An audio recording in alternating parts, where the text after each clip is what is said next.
Good afternoon. Thank you for joining us today. I'm Brian Langhorst. I'm a marketing manager here at Levelset. I'm joined by Alan Francis and Piper Brown. At Levelset, we believe in empowering the construction industry with a software platform that enables construction professionals to get paid faster. A very important aspect of this is protecting cash flow and payments and protecting your lien rights. The first step of that is having accurate job information. So today we'll be discussing the importance of accurate job info sheets, how to fill them out correctly and accurately, when to fill them out, and the impact they have in managing cash flow, and how that impacts the relationships with our sales and customers. And then we're also going to discuss how software can automate and improve the management of these documents. So I'm going to ask our speakers today, starting with Alan, to introduce themselves. Alan, introduce yourself, give us a little bit of background on yourself, please. Great. Good afternoon. My name is Alan Francis. I'm with Levelset. I've been in credit management for over 20 years in oil and gas, electrical, and all types of construction credit management.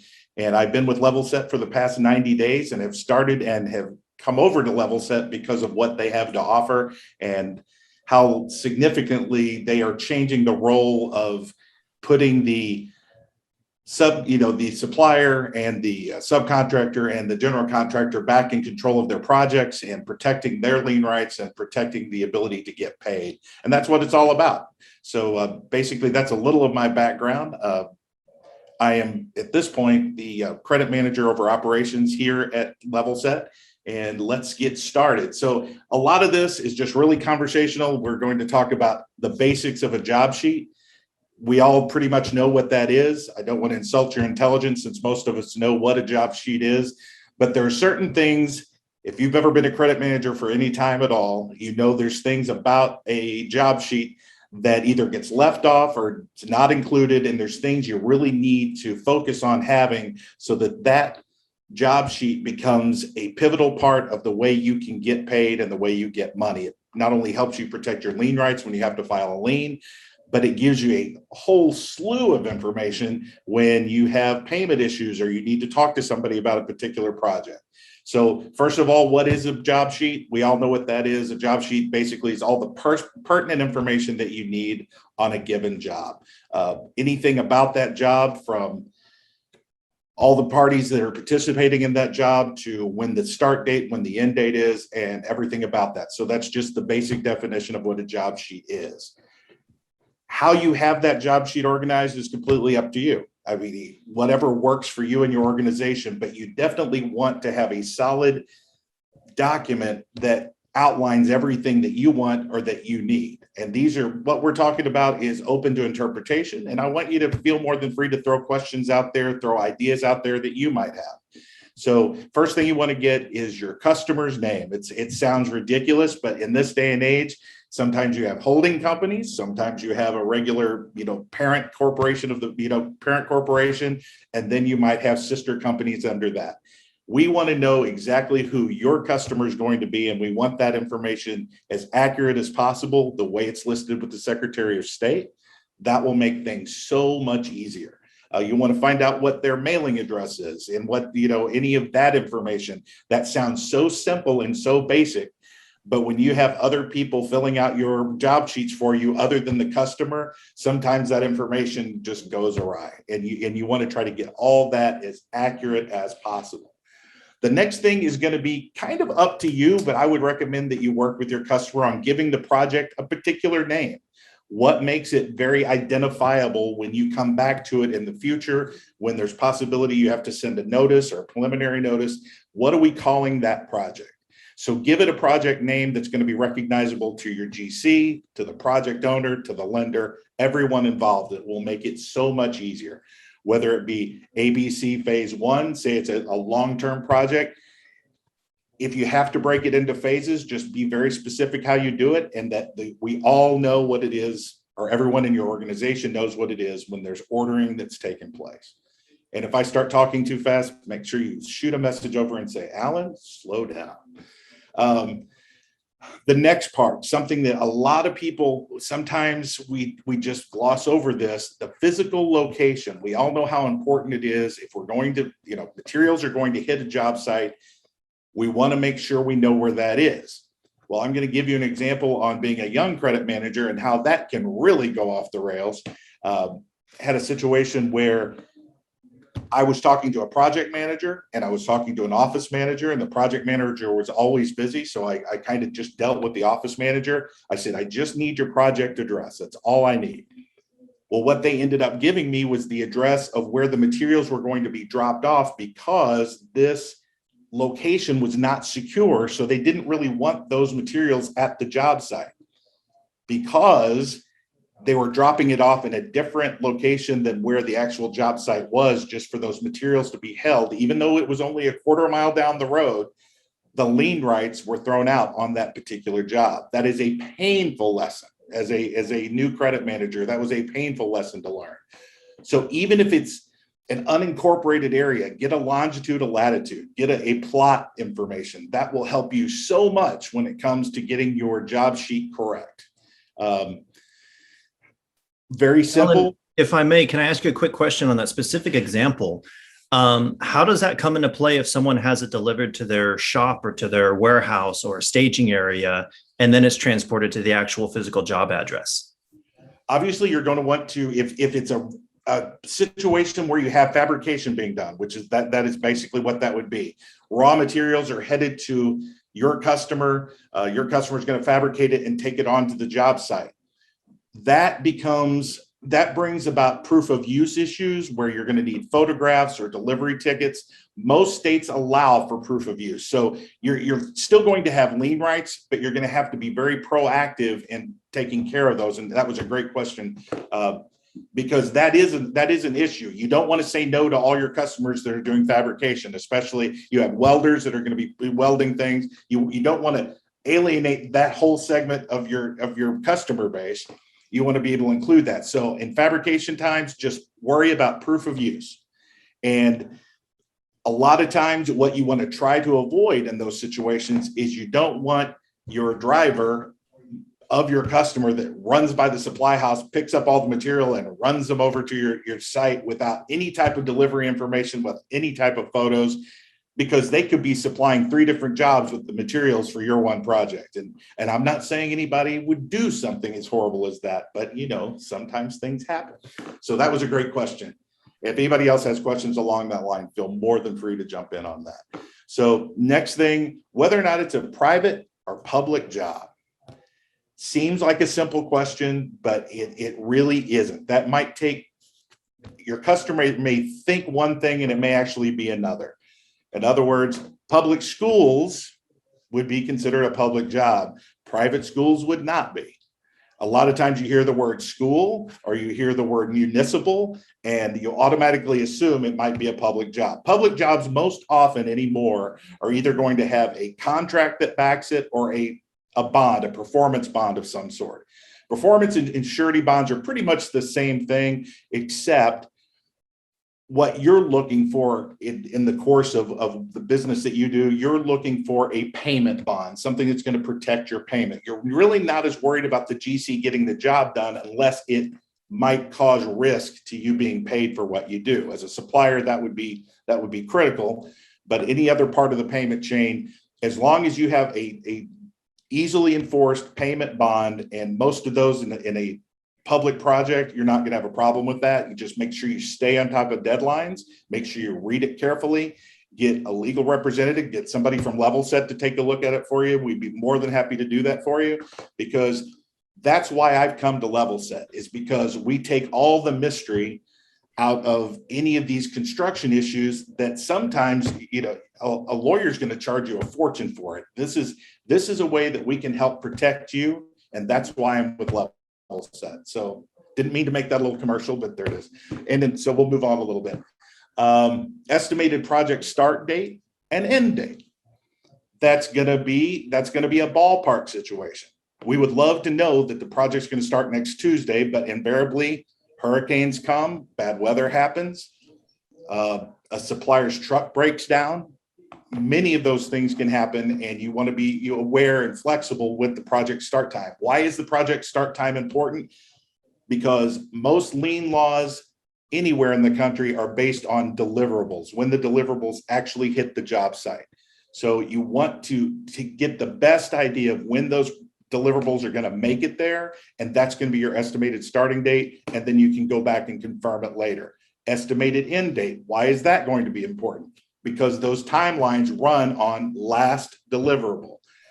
Many of them do, not all of them. There's always going to be exceptions. So you want to make sure you have that information. In a perfect world, you've got a salesperson that's on top of this and they're driving by their projects and it's like, ooh, hey, there's nobody at the job site anymore. What's going on? But that doesn't always happen. So sometimes you have to be proactive as a credit manager. Once again, your job sheet's going to help you with that because, you know, you're running into your 60th, 70th day and, hey, you haven't really heard much is going on. Pick up a phone. And what we're going to talk about in a second, you're going to have all the people that you need to talk to find out what's going on in your project. The next part, we've kind of touched on it. You want to get and identify all the parties in your project that you can possibly get. Other suppliers, every supplier that's on the job, if you can get it. The more people you know, those are more, that's going to be more people that you can go to either ask questions, confirm information, get payment, find out if somebody else is being paid. So you want to identify who the parties are. General contractor. Is your customer the general contractor or a subcontractor? Is your customer are you the supplier? Are you a second tier supplier? Find out who everybody is and get as much contact information as you possibly can. The property owner, very important. You can be completely sewn up on having everything in place, knowing everybody is going to pay, and then have a property owner that may be a little bit less forthcoming with money in all of his transactions. Knowing who your property owner is going to be very important. Also, that's going to be the person, if you really have to, you can light a fire under, and when that lien gets placed, you'll get their attention. And then whoever the lender is, have a great situation that we just ran into. Everything was going along. We were having payment issues with a few people. And then suddenly we send out our notice of intent to lien and it made it to the lender. It wasn't maybe 72 hours and here comes the money to take care of that situation because the bank wants nothing to do with a non-payment or a lien being placed on what they have security in. So that's just another person to have along the line.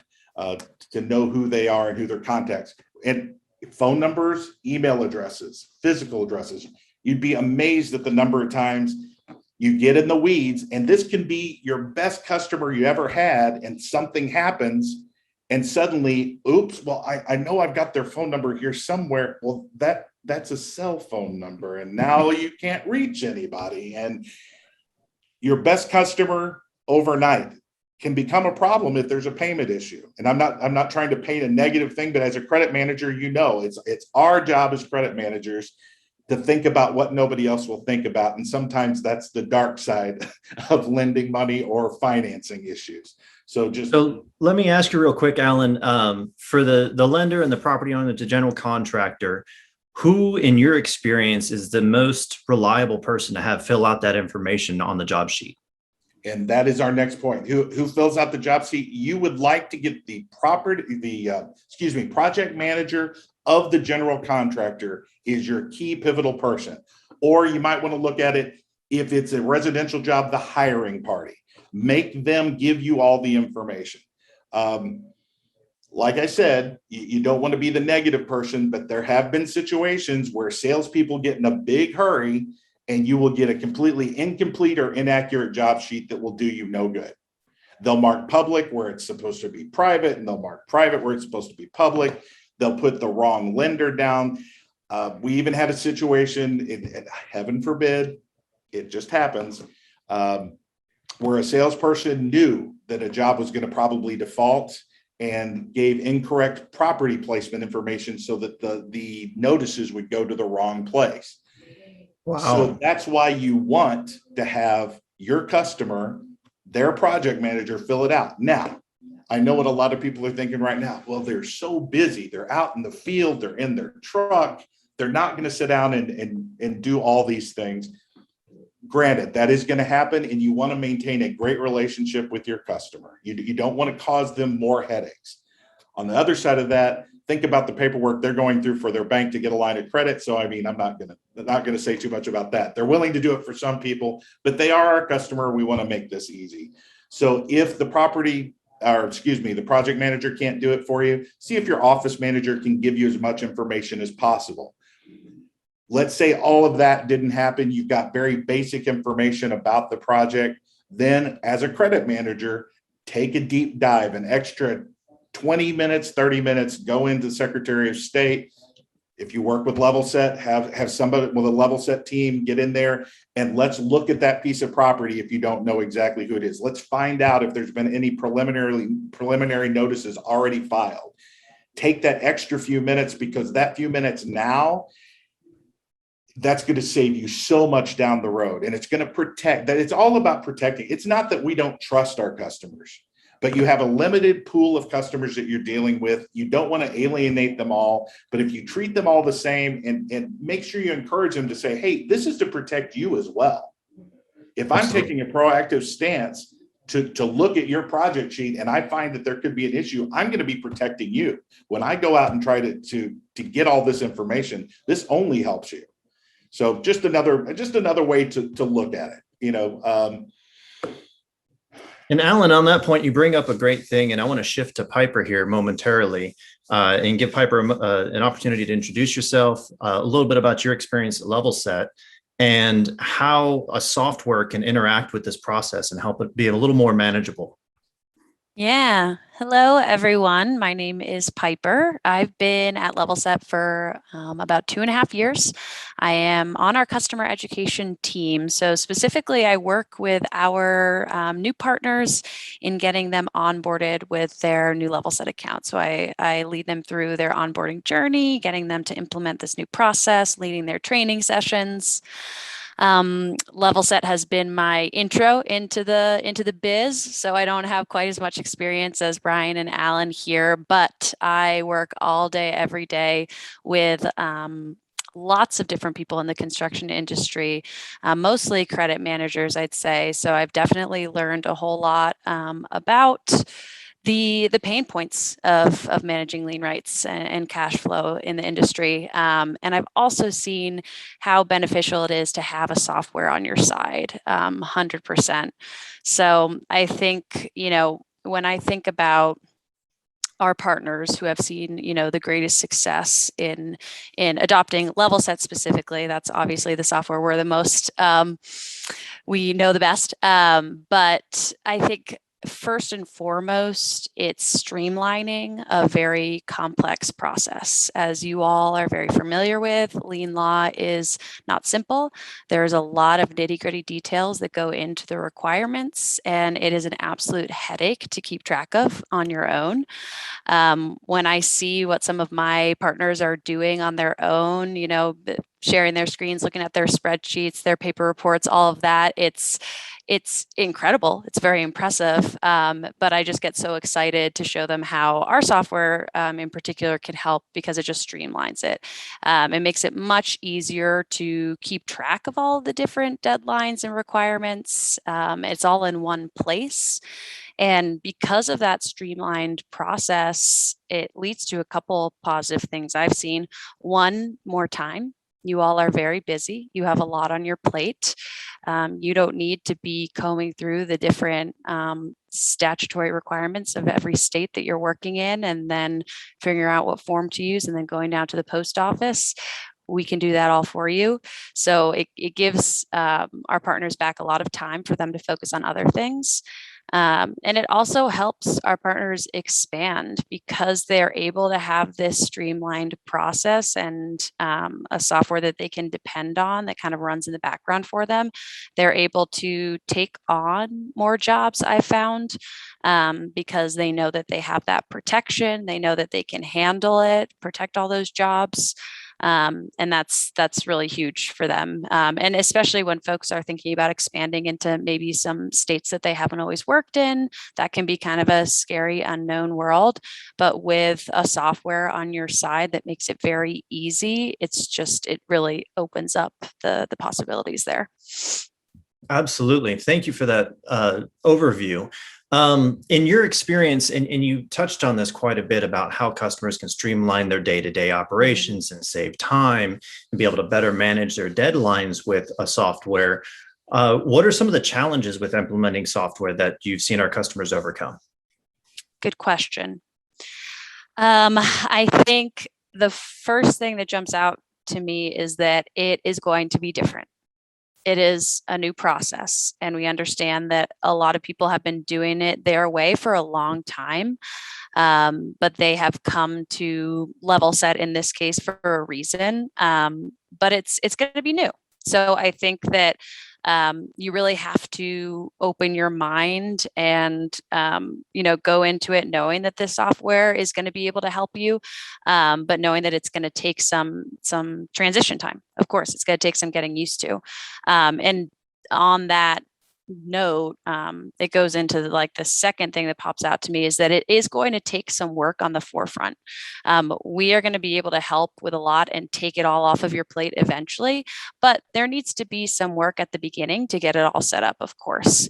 We can't do it all right from the start. We like to work with you from the very beginning so that we really get to know you, your business, your goals, so that we can then, take that and put it into our software and make it all work beautifully. But I think those are the two challenges: is accepting that it's going to be a new and different process, and also knowing that it is going to take some work. And since everyone is so busy and has so much work to do, understanding that you're going to need to dedicate some time to implementing the new software. Absolutely. Those are great points. And I think that as someone who's worked in software for the last 5 years, and I came from the equipment rental world and electrical distribution in my long forgotten past, it's always a challenge. It's always a little hesitation with adopting a new software, a new process, even small things, switching from Excel to Google Sheets or anything along those lines, going to a cloud base. Those small tweaks that have to happen to be able to become efficient are always painful, but there's always a process improvement that comes from it. And a lot of times it's very, very, very measurable. So that's great. I appreciate your insight on that. And Alan, I want to come back to you really quickly. What, in your experience, because in your history, you didn't have Levelset. You didn't have it implemented in your previous companies. After being at Levelset and coming from the world that you and I both were in electrical distribution, what are the advantages that you would see as a credit manager from adopting a software and having something that could suffice as a service for your organization, specifically tailored to you? Being able to sleep at night, it increases the accuracy of what we do. As a credit manager, accuracy is ultimately, you live and die by details. And Levelset, because I'm not telling you to do something that we don't do as Levelset ourselves. In my division, material financing, we use the same product that we're talking about. And it saves me an incredible amount of time. Time is worth something.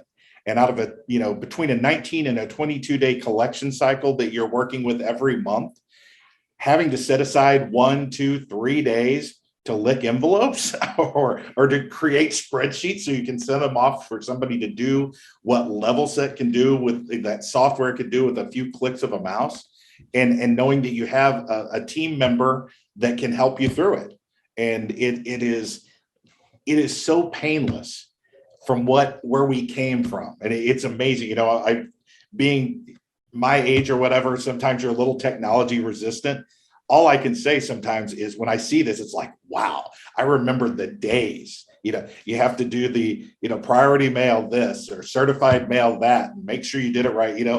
Forget object lesson or example of what I forgot to change and some people out there are going to be laughing at this, forgot to change the meter on our postage meter. And rather than put the total dollar amount, I put 15 cents on every envelope, 150 envelopes, had to go back and redo all the postage. When you're in a hurry, it saves some time. The saving of time means a lot, and improving the accuracy and not having to worry about those things so that we can do what we do best, approve credit and collect the money, because it's important to get paid. The cost of money these days, you can't underline that enough. And that's basically, if that answers your question, Brian, that's what I have It to say. does very well. Thank you. And I do want to open this up. We're coming close to the end of our time together. So I do want to open it up and to the attendees and make sure that if there's any questions from our attendees that are joining us today, please to drop them in the chat so that we have an opportunity to address them. But I think thus far, I appreciate you both being candid and being open with your experience.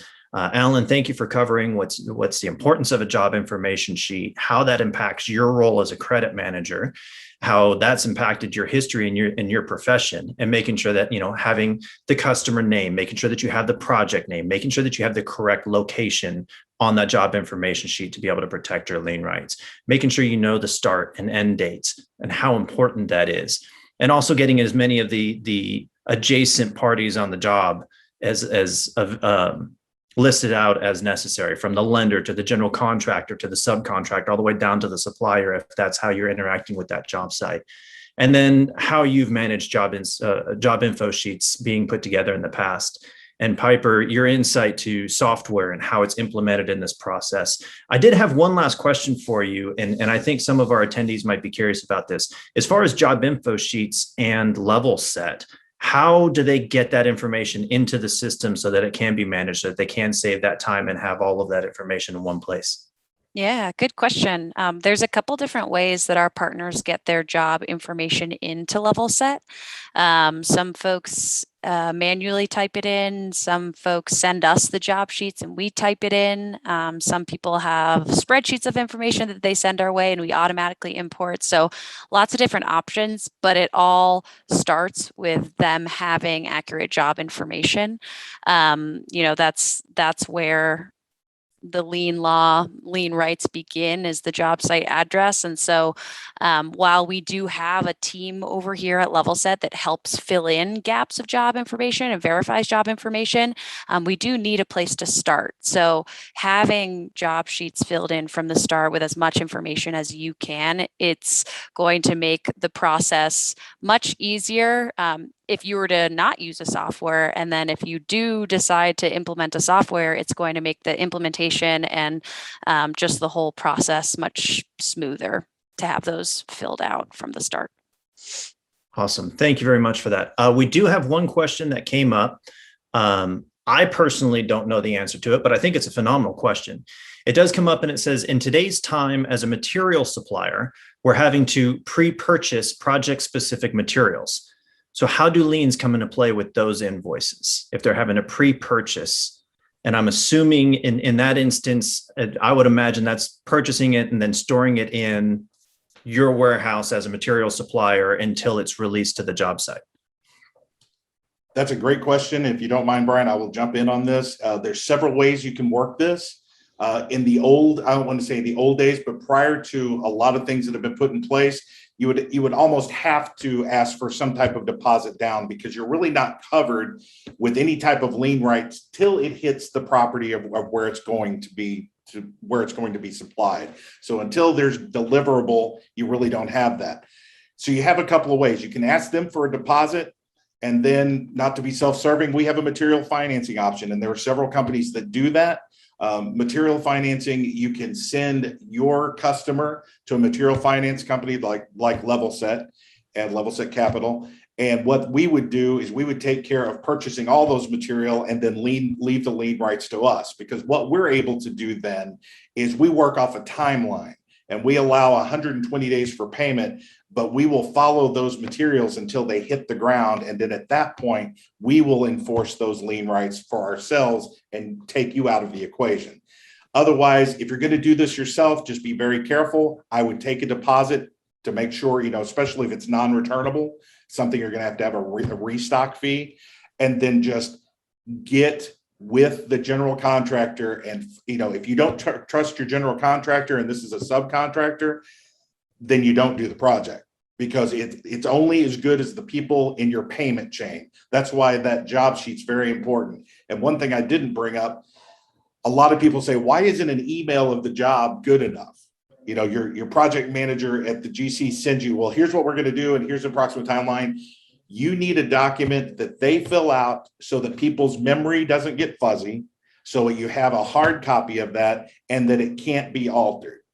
Sometimes emails are just not the easy, they can be attached. That's one way you can attach the project sheet to it or the job sheet to it, but you don't want just an email body to be your document that you're using as a job sheet. So I know I went all the way around, but anyway, that's just my point. Piper, did you want to chime in on that? No, I think you covered it Okay. beautifully. Okay. Well, at that point, we're going to close it up. I want to thank you both very much for your time coming and participating today and providing your experience around job info sheets and software as a service. Thank you so much for that. Thank you to all of our attendees for joining us today. There will be a follow-up email coming with a link to the recording of this session. And if you have any desire to consult with one of our experts at Levelset about the different services that we have available, we are there's going to be information in the follow-up email to be able to book that meeting and have that opportunity. And with that, I want to thank you all very much for joining us. I hope everybody has a wonderful afternoon, and we look forward to seeing you next time.